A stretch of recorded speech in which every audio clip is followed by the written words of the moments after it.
आज बुधवार को सुनिए भगवान गणेश की कथा। कथा ऋषिकेश में गंगा जी के किनारे एक संत रहा करते थे। वह जन्म से अंधा थे और उनका नित्य नियम था कि वह शाम के समय ऊपर गमन चुंबी पहाड़ में भ्रमण करने के लिए निकल जाते थे और पहाड़ों के ऊपर जाकर गणेश भगवान का नाम जापा करते थे, उनके नाम से कीर्तन करते थे, उनका गुणगान किया करते थे। एक दिन उनके एक शिष्य ने पूछा, बाबा आप हर रोज इतने ऊंचे ऊंचे पहाड़ों पर भ्रमण हेतु जाते हैं, वहाँ बहुत गहरी गहरी खाइयाँ भी है और आपको आंखों से दिखलाई भी नहीं देता, क्या आपको डर नहीं लगता? अगर कभी पाँव लड़खड़ा गए तो? बाबा ने कुछ नहीं कहा और शाम के समय शिष्य को साथ ले चले गए। पहाड़ों के मध्य में जाके बाबा ने शिष्य से कहा कि जैसे ही कोई गहरी खाई तुम्हें दिखाई दे तो मुझे बता देना। जैसे ही दोनों चलते रहे और थोड़ी देर बाद ही गहरी खाई आई। शिष्य ने बताया कि बाबा आगे गहरी खाई आ चुकी है। बाबा ने कहा मुझे इसमें धक्का दे दो। शिष्य ने हैरान होकर कहा, आप क्या कह रहे हैं बाबा? बाबा ने कहा, मैं ठीक कह रहा हूँ, मुझे तुम खाई में ढकेल दो। शिष्य बाबा की बातें सुनकर हकबक रह गया। उसने कहा, बाबा मैं आपको कैसे धक्का दे सकता हूँ? मैं ऐसा हरगिज नहीं कर सकता। आप तो मेरे गुरुदेव हैं। मैं तो अपने किसी शत्रु को भी इस खाई में नहीं ढकेल सकता। बाबा मुझे माफ कर दो। बाबा ने फिर कहा, कहता हूँ कि मुझे इस खाई में धक्का दो, यह मेरी आज्ञा है और मेरी आज्ञा की अवहेलना करोगे तो तुम नरकगामी होगे। शिष्य ने कहा, बाबा मैं नरक भोग लूंगा मगर आपको हरगिज इस खाई में नहीं ढकेल सकता। तब बाबा ने शिष्य से कहा, रे नादान बालक, जब तुझ जैसा एक साधारण प्राणी मुझे खाई में नहीं धकेल सकता तो बता मेरे भगवान, मेरे गणेश मुझे कैसे इस खाई में गिरने दे सकते हैं? बता। गणेश जी को तो सिर्फ गिरे हुए को उबारना आता है, गिरे हुए को उठाना आता है। वह कभी भी किसी को गिरने नहीं देते। इस महाराज तो हर पल हमारे साथ है, बस हमें विश्वास रखना होगा उन पर। तो सभी प्रेम से बोले गणेश भगवान की जय। एक समय की बात है कि साहूकार अपनी पत्नी को लाने के लिए अपने ससुराल गया। कुछ दिन रहने के बाद उसने अपनी पत्नी के साथ अपने घर आने की सोची। दुर्भाग्य से उस दिन बुधवार का दिन था। लड़की के परिवार वालों ने कहा कि आज बुधवार का दिन है, जो कि किसी कार्य हेतु शुभ नहीं माना जाता है, इसलिए आज तुम मत जाओ। किंतु साहूकार ने किसी की एक ना मानी और पत्नी समेत अपने ससुराल से घर को प्रस्थान किया। रास्ते में साहूकार की पत्नी को प्यास लगी। उसने साहूकारनी से कहा, तुम बैलगाड़ी में ही बैठो, मैं पानी लेकर आता हूँ। जब वो पानी लेकर आया तो उसने देखा कि उसका शक्ल का एक आदमी उसके पत्नी के साथ बैठा है। तब उसने जाकर उस पुरुष से पूछा, तुम कौन हो? तब उसने कहा, मैं साहूकार हूँ। और फिर दोनों के बीच में झगड़ा शुरू हो गया और वहां लोग और कुछ सिपाही आ गए, जिन्होंने उस स्त्री से पूछा, तुम्हारा पति कौन है? तब वो इसका उत्तर न दे सकी और साहूकार अपने मन में कहने लगा कि ये प्रभु कैसा लीला है आपका। तब आकाशवाणी हुई, अरे मूर्ख, आज बुधवार का दिन था, तभी तूने आज ही गमन किया। ये सब भगवान बुध देव के प्रकोप से हो रहा है, वो तुझसे रूठ गए हैं। तब साहूकार ने भगवान बुध देव से क्षमा याचना की और तब वो आकाशवाणी खत्म हो गई और इंसान के रूप में आए बुधदेव भी अदृश्य हो गए। और फिर साहूकार अपनी पत्नी संग घर गया और भगवान बुद्ध देव की पूजा की। जो भी इस व्रत कथा को सुनता है उसको बुधवार की यात्रा करने का पाप नहीं लगता है। प्रेम से बोलिए बुद्ध देव की जय हो। एक बार की बात है, एक संत गणेश जी के बहुत बड़े भक्त थे। वह प्रेम भरे हृदय से पूरे दिन गणेश जी की सेवा में लगे रहते थे। प्रातःकाल उन्हें बड़े प्रेम से उठाना, स्नान आदि करवाकर वह उन्हें अत्यंत प्रेम के साथ अपने हाथों से भोग लगाते और उसके बाद वह उनके भजन कीर्तन में लीन हो जाते थे और रात्रि में भक्ति और प्रेम से परिपूर्ण हो वह उनको सुलाकर स्वयं सोते थे। यह कार्य उनकी दिनचर्या बन गया था। ऐसा प्रतिदिन करते करते उनका समय कब व्यतीत हो जाता था उन्हें स्वयं भी इस बात की ज्ञात नहीं थी। वह जहाँ भी जाते वह गणेश जी को अपने संग ले जाते। हर क्षण उन्हें सिर्फ गणेश जी का ध्यान रहता। वह सिर्फ उनकी ही बात किया करते और गणेश जी भी उन संत की सेवा भाव से अति प्रसन्न रहते थे।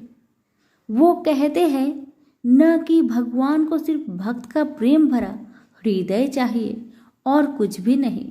यह बात इस कहानी से सिद्ध हो जाती है कि भगवान को सिर्फ प्रेम और भक्ति की शक्ति से ही बस में किया जा सकता है। एक बार वह संत कुछ अन्य संतों के साथ ट्रेन की यात्रा कर रहे थे। वह संत अपने साथ गणेश जी को भी अपनी यात्रा में ले आए और अपनी साथ वाली सीट पर उन्हें विराजमान कर उनको प्रणाम किया।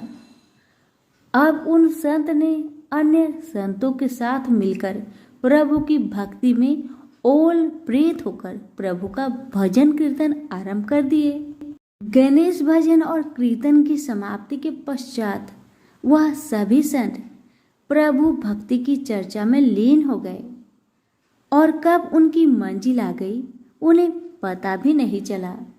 सभी संत एक साथ ट्रेन से नीचे उतरकर स्टेशन से बाहर आ गए और आश्रम पहुंच गए। आश्रम में पहुंचकर जब उन संत का भोजन का समय हुआ तो उन संत ने सोचा कि गणेश जी के भोग का समय भी हो चुका होगा।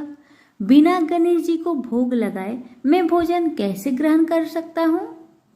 और गणेश जी को भोग लगाने के लिए भोग की तैयारी करने लगे। किंतु यह क्या, जब वह संत भोग लगाने के लिए गणेश जी को अपने बक्से में से निकालने लगे तो गणेश जी तो वहां पर विराजमान थे ही नहीं। यह दृश्य देखकर संत को बहुत आघात लगा। वह अपने चारों तरफ गणेश जी को ढूंढने लगे किंतु गणेश जी नहीं मिले। वह संत निराश हो गए। अब उन्होंने अपनी व्यवस्था अन्य संतों से ही कही तो सभी संत मिलकर पूरे आश्रम में गणेश जी को ढूंढने लगे किंतु गणेश जी कहीं नहीं मिले। अब वह संत और ज्यादा निराश होने लगे। वह सोचने लगे कि बिना गणेश जी की मैं क्या करूंगा। यह बात सोचते सोचते उनके नेत्रों से अश्रु की धारा बहने लगी। यह देख अन्य संत उन सज्जन संत को समझाने लगे कि कोई बात नहीं, यदि आपके गणेश जी नहीं मिल रहे हैं तो हम आपको दूसरा गणेश जी लाकर दे देंगे, किंतु आप अपना मन हल्का मत करिए। किंतु वह संत नहीं माने। वह लगातार रोए जा रहे थे और यही कह रहे थे कि मुझे तो अपनी वही गणेश जी चाहिए जिनसे मैं रोज प्यार दुलार करता था। उनके अलावा अन्य कोई नहीं चाहिए। उन्होंने अन्न और जल भी ग्रहण नहीं किया। ऐसा करते करते 4-5 घंटे बीत गए। इधर गणेश जी कहीं नहीं मिल रहे थे और उधर संत जी की तबीयत रो रो कर खराब होती जा रही थी। फिर अचानक एकाएक उन्हें याद आया कि आखिरी बार उन्होंने गणेश जी को ट्रेन में बैठाया था और प्रभु भक्ति की चर्चा में लीन हो वो कब बगैर गणेश जी को लिए आश्रम पहुंच गए उन्हें पता ही नहीं चला। यह बात सुनते ही समस्त संतों ने उस सज्जन संत से कहा कि अब तो 4-5 घंटे बीत गए, वह ट्रेन बहुत दूर चली गई होगी।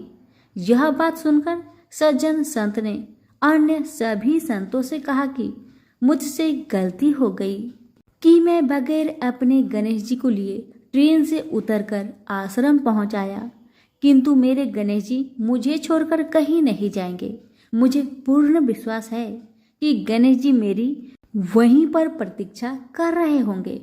एक भक्त का अपने प्रभु के प्रति ऐसा आत्मविश्वास देखकर वहां उपस्थित सभी संत उन सज्जन संत को साथ लेकर स्टेशन की ओर चल दिए।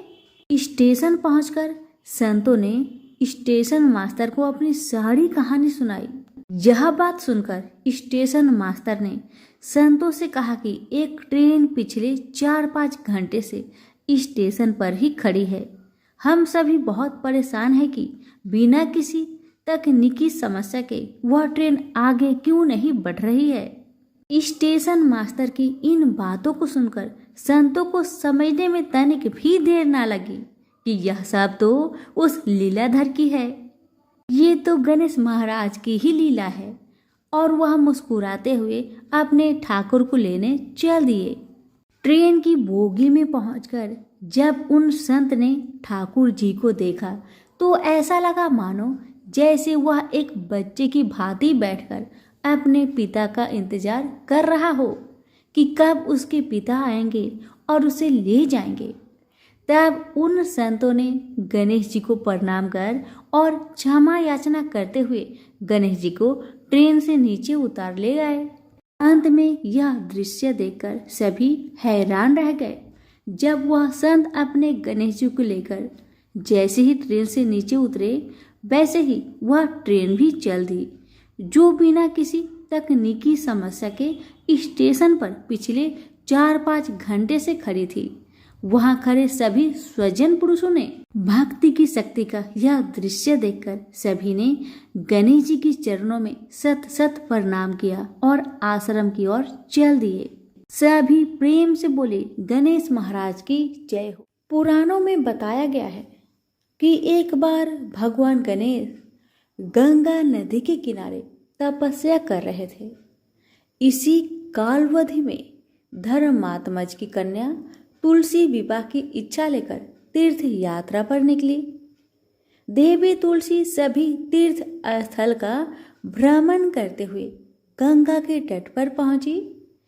गंगा तट पर देवी तुलसी ने देखा कि युवा गणेश जी तपस्या में लीन थे।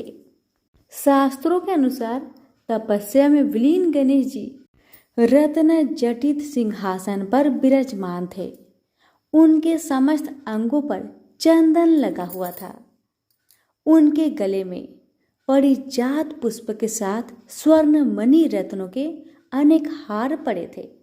उनकी कमर में अत्यंत कोमल रेशम का पीतांबर लिपटा हुआ था।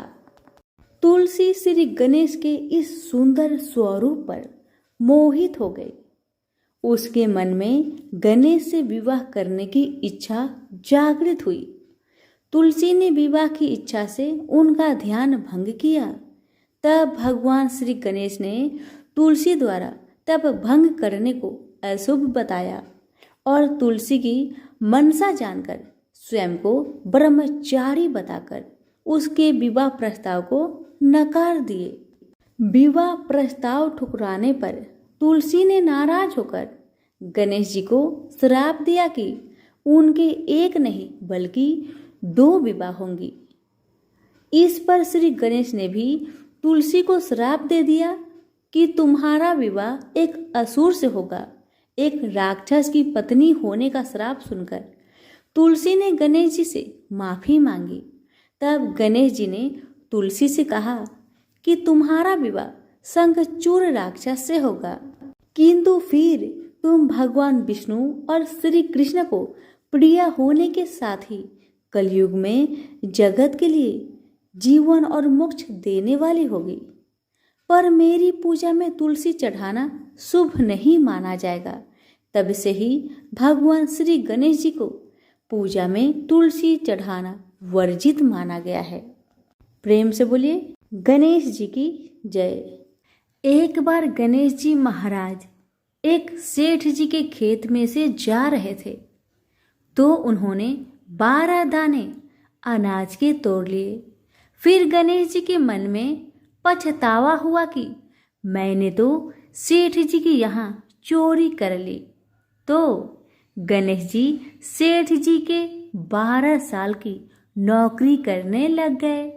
एक दिन सेठानी राख से हाथ धोने लगी तो गणेश जी ने सेठानी का हाथ पकड़कर मिट्टी से हाथ धुला दिया। सेठानी सेठ से बोली कि ऐसा क्या नौकर रखा है, नौकर होकर उसने मेरा हाथ पकड़ लिया। सेठ जी ने गणेश को बुलाकर पूछा कि तुमने सेठानी का हाथ क्यों पकड़ा? तो गणेश जी ने बोला कि मैंने तो एक सीख की बात बताई है। राख से हाथ धोने से घर की लक्ष्मी नाराज होकर घर से चली जाती है और मिट्टी से हाथ धोने से आती है। सेठ जी ने सोचा कि गणेश है तो सच्चा। थोड़े दिनों बाद कुंभ का मेला आया। सेठ जी ने कहा, गणेश सेठानी को कुंभ के मेले में स्नान करा के ले आओ। सेठानी किनारे पर बैठकर नहा रही थी, तो गणेश जी उनका हाथ पकड़कर आगे डुबकी लगवा लाए। घर आकर सेठानी ने सेठ से कहा कि गणेश ने तो मेरी इज्जत ही नहीं रखी और इतने सारे आदमियों के बीच में मुझे घसीटकर आगे पानी में ले गए। तब सेठ जी ने गणेश जी को पूछा कि ऐसा क्यों किया?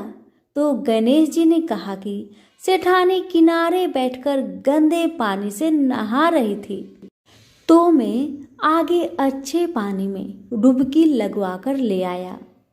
इससे अगले जन्म में बहुत बड़े राजा और राजपाट मिलेगा। सेठ जी ने सोचा कि गणेश है तो सच्चा। एक दिन घर में पूजा पाठ हो रही थी, हवन हो रहा था। सेठ जी ने गणेश को कहा कि जाओ सेठानी को बुलाकर ले आओ। गणेश जी सेठानी को बुलाने गया तो सेठानी काली चुनरी ओढ़कर चलने लगी, तो गणेश जी ने काली चुनरी फाड़ दी और कहा कि लाल चुनरी ओढ़ के चलो। सेठानी नाराज होकर सो गई। सेठ जी ने आकर पूछा, क्या बात है? तो सेठानी ने बोली कि गणेश ने मेरी चुनरी फाड़ दी। सेठ जी ने गणेश को बुलाकर बहुत डांटा और कहा, तुम बहुत बदमाशी करते हो। तो गणेश जी ने कहा, पूजा पाठ में काला वस्त्र नहीं पहनते हैं, इसलिए मैंने लाल वस्त्र के लिए कहा। काला वस्त्र पहनने से कोई भी शुभ काम सफल नहीं होता है। फिर सेठानी ने सोचा कि गणेश है तो समझदार। एक दिन सेठ जी पूजा करने लगे तो पंडित जी ने बोला कि वो गणेश जी की मूर्ति लाना भूल गया, अब क्या करे? तो गणेश जी ने बोला कि मेरी को ही मूर्ति बनाकर विराजमान कर लो, आपके सारे काम सफल हो जाएंगे। यह बात सुनकर सेठ जी को भी बहुत गुस्सा आया और वो बोले कि तुम तो अब तक सेठानी से ही मजाक करते थे, मेरे से भी करने लग गए। तो गणेश जी ने कहा, मैं मजाक नहीं कर रहा हूँ, मैं सच बात कह रहा हूँ। इतने में ही गणेश ने गणेश जी का रूप धारण कर लिया और सेठ और सेठानी ने ही गणेश जी की पूजा की। पूजा खत्म होते ही गणेश जी अंतर ध्यान हो गए। सेठ सेठानी को बहुत धोखा हुआ और उन्होंने कहा कि हमारे पास तो गणेश जी रहते थे और हमने उनसे इतना काम करवाया। तो गणेश जी ने सपने में आकर सेठ जी को कहा कि आपके खेत से मैं 12 अनाज के दाने तोड़ लिया था, उसी का दोष उतारने के लिए मैंने आपके यहाँ काम किया था। गणेश जी की कृपा से सेठ जी के करोड़ों की माया हो गई। हे गणेश जी महाराज, जैसे सेठ जी को दिया वैसा सबको देना, कहते को सुनते को और सारे परिवार को दे। प्रेम से बोलिए जय श्री गणेश। धन्यवाद।